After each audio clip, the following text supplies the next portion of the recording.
What's up, guys? It's Focus Motion here. I hope you guys can hear me. We are playing a tournament, of course, as you can see, and as promised, it's a final table vid. Um, we are 1 out of 9 here, and limp by rounder mat. I might raise daisy his limp just a little bit because um, this could be a limp to induce some action behind him. Because someone could ship and then he called off with the ace or whatever. So I'm kind of hoping he played along with me, which is nice. This is really the best scenario. Um, don't like the bet this flop. This guy is so committed. It just doesn't make sense for me. Now I have a lot of outs. If this guy jams, we're gonna go with it. In fact, we're gonna go ahead and make that the reality. And after the guy's stack is about right for us to do that.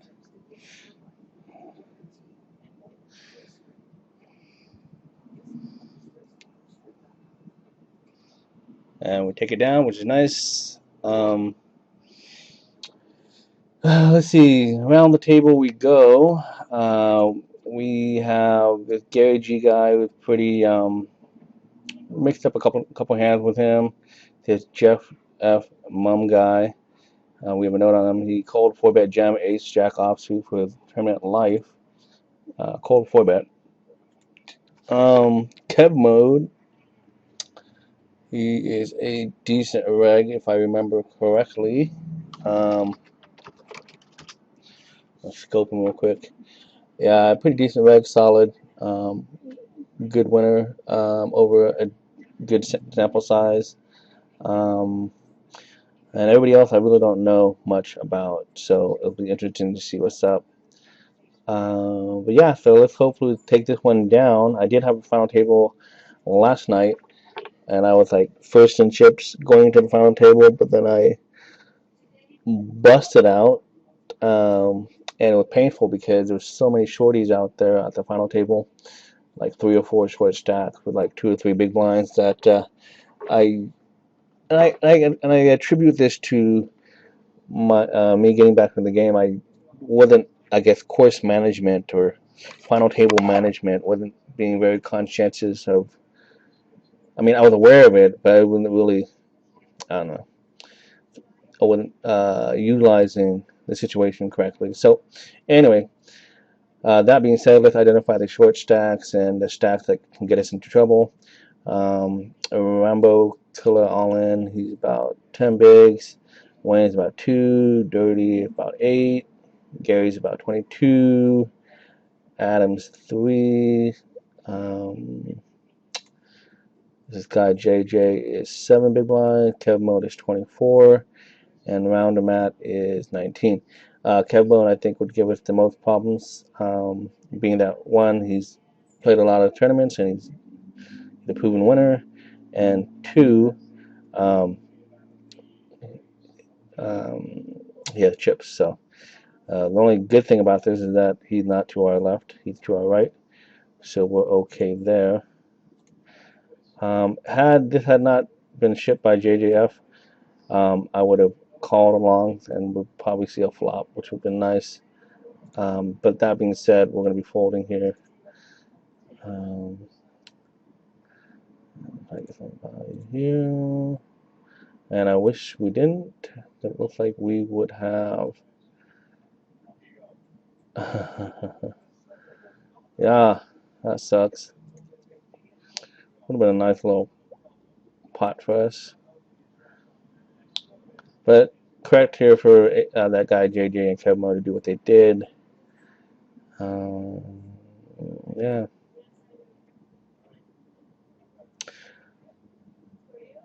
Here's to show what Rounder Matt does on the button here.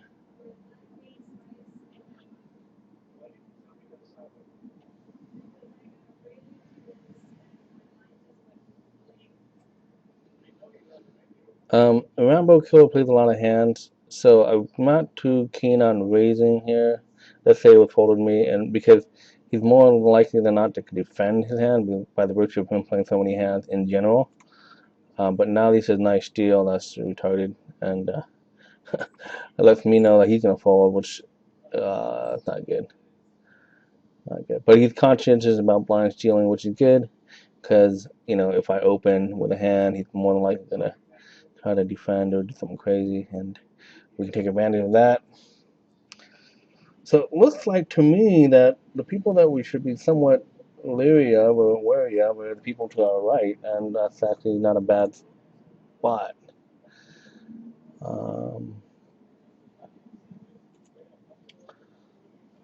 Ace deuce here. Let's see. Give me a second, guys. I'm gonna be opening ace deuce here, and let's see what's up. On the round the mat. Four X's. I mean, if he like min raised, I would have three popped it, but I'll fold here and.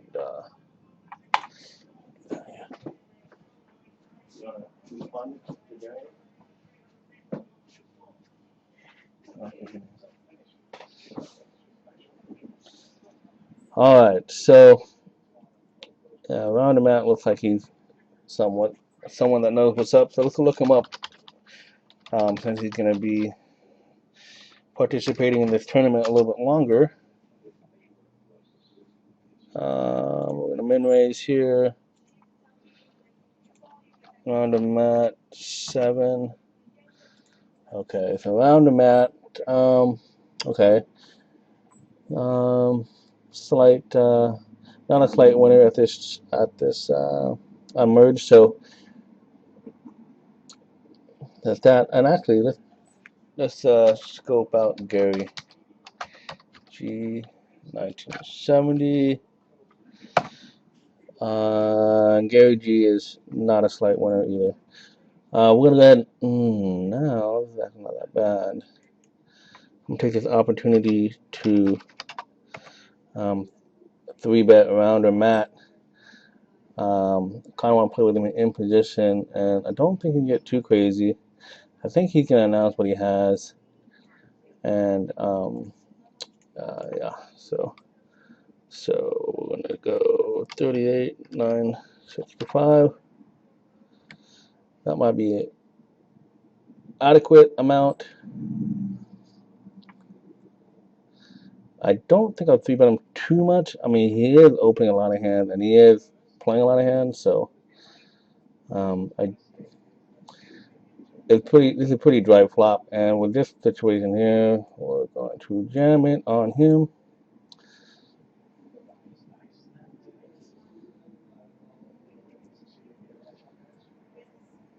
Yeah.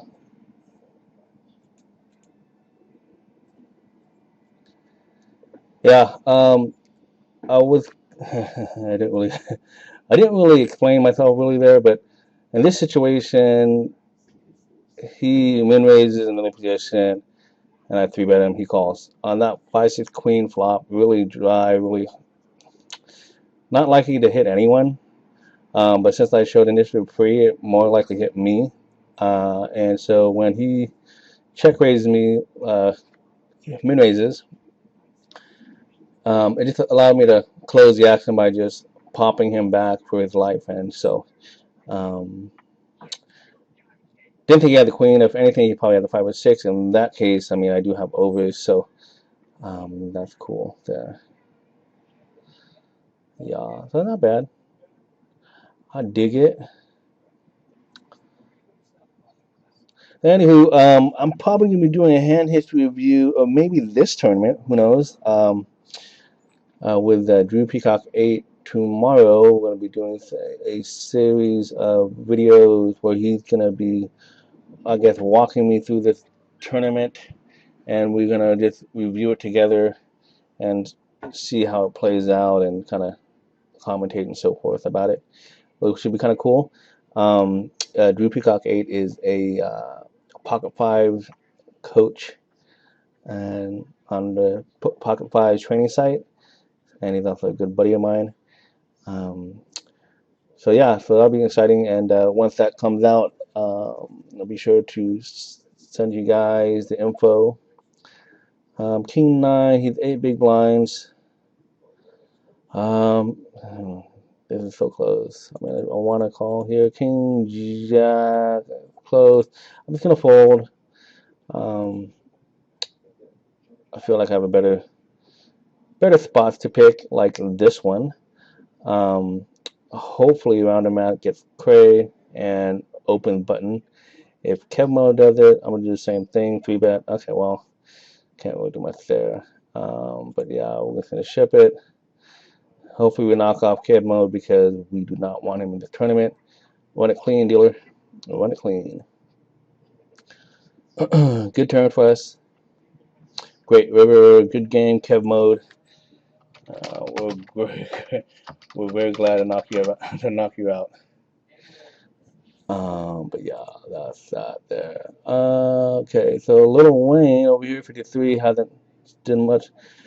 So this is what I was talking about earlier. He said, "Nice deal with this guy," and I opened like automatic ships.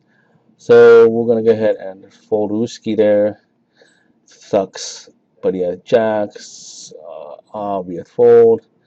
Here we're gonna be just shipping it because we have all the chips in play, and they're taking people to work.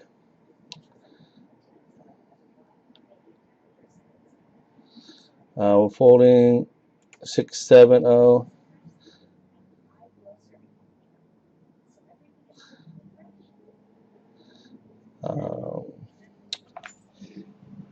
And yeah, so pretty much we'll be from here on out steamrolling, and just trying to pick off people's blinds and antes and just really whittle them down.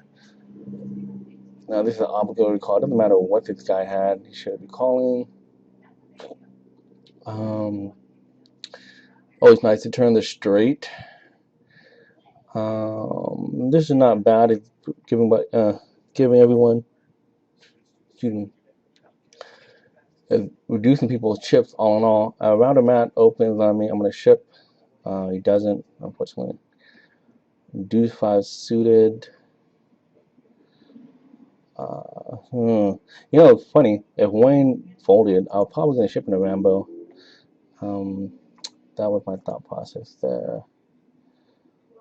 4-3 suited. Not the best hand. You can go crazy, but given the fact that this guy is willing to 3-bet ship, it kind of reduces my option to just ship it. And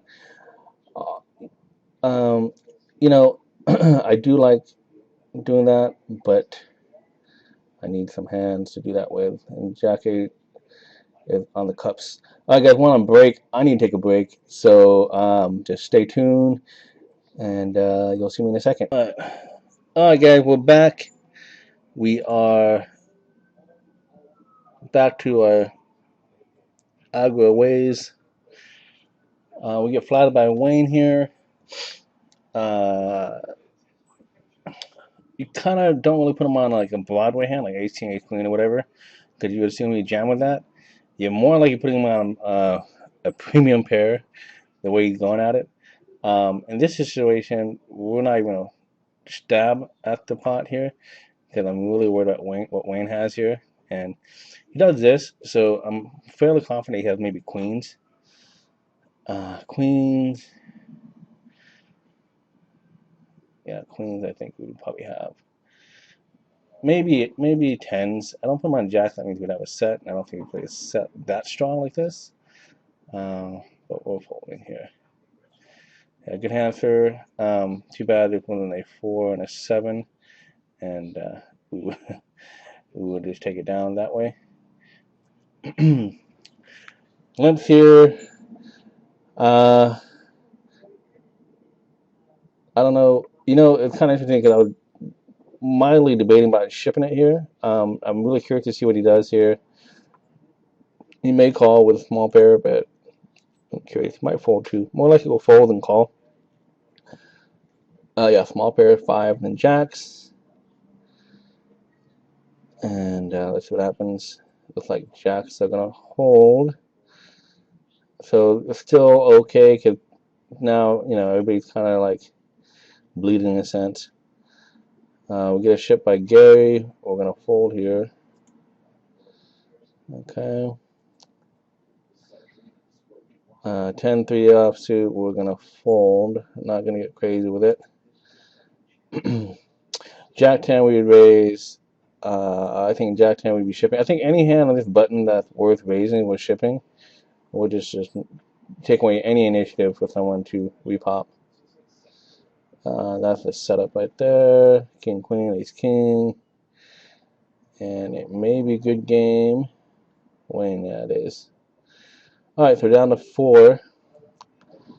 And Gary's looking a little lean over there. And we gotta figure out what's up. So, Rounder Matt really commits himself here. I wonder if he knows that. It probably doesn't. Remember when he clicked us back, he was committed, but he folded.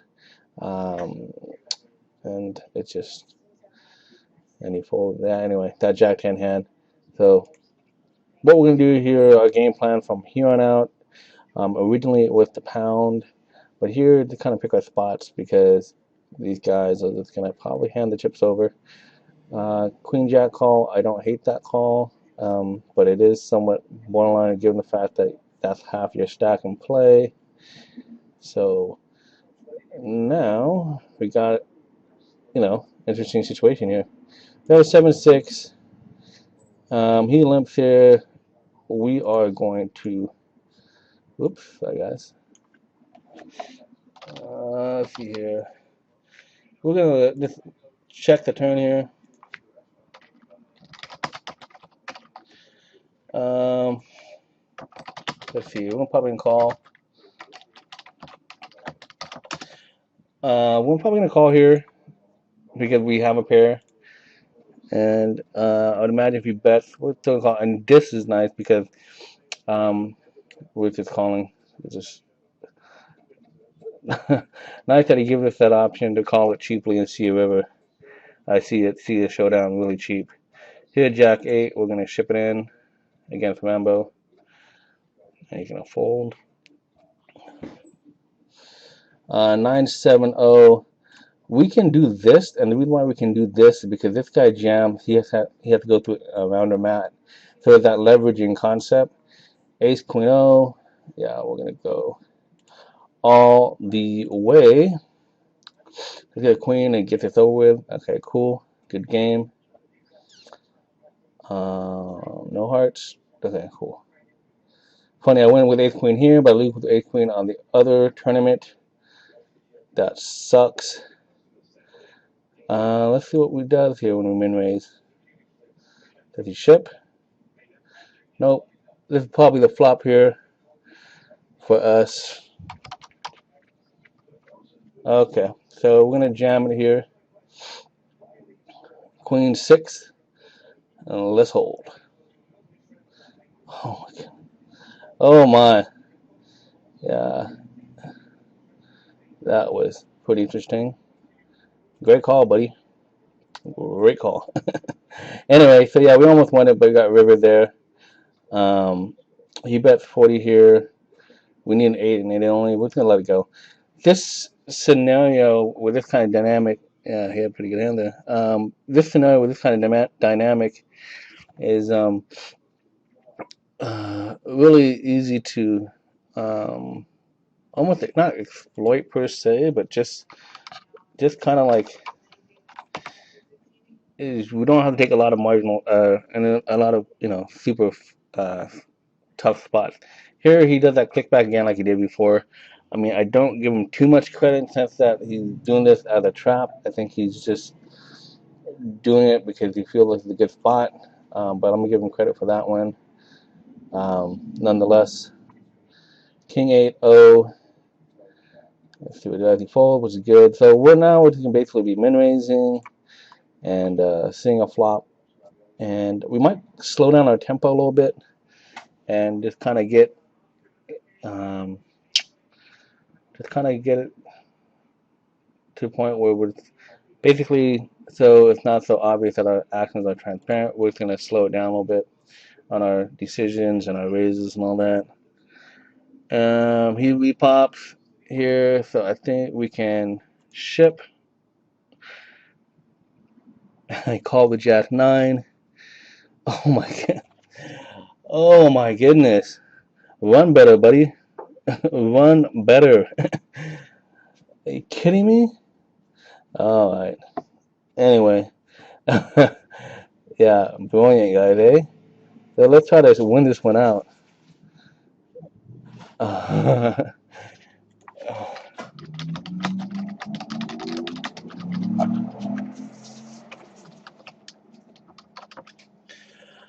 We're gonna fold here. This is insanity at its finest. A lot of jamming now is like 10-9 offsuit. We're gonna jam. Has a lot of equity against this guy. He should be calling anything here, but he doesn't. 8-5 suited. We're gonna be calling his ship. And let's see here.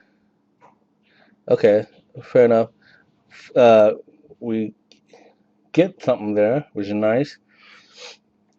Cool. So we're doubling up. Let's see here. I wanted to show a buddy of mine what happened. Yeah. So he folds there, which is perfectly fine. 10-5 suited. Hopefully we get a walk by this guy. We do. I'm just gonna, what the heck? Where'd they go? Oh, there you go. Hang on 1 second, guys. I am doing a little stuff. We're gonna fold 5-3-0 here. I mean, we are still okay now. We have room.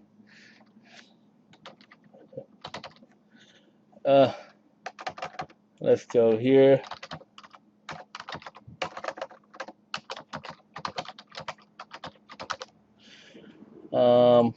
That's nice of him to do that for us. But we're gonna check our options.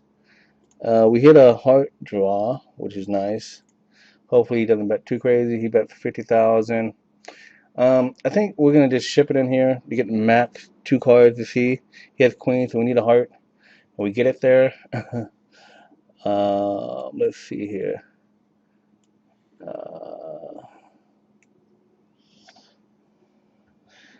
So now we're back in contention. I guess the moral of the story, guys, is just keep it cool. Don't flip out. And so here he makes it super big. We're folding. 7-6. We're gonna open. He folds. A6. We are going to jam it in. Okay, let's hold 8, please. Thank you. Please. Okay, cool.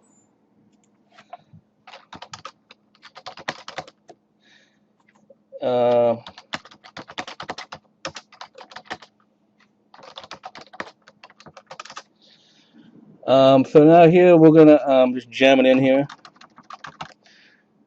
Let's get a spade dealer, or a 3, please. Thank you, a 3. Okay, good game, sir.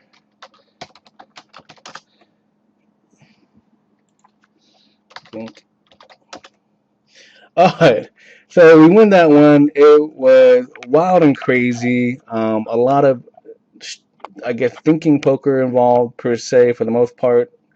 Several levels. But yeah, we ship it. I hope you guys enjoy the sick beats that occurred. And yeah, it's a tournament. And like all tournaments, you know, you're not out till the last chip is gone. So I hope this kind of motivates you guys to keep plugging along, even though you suffer the beats. And yeah, stay steady, bank, and peace.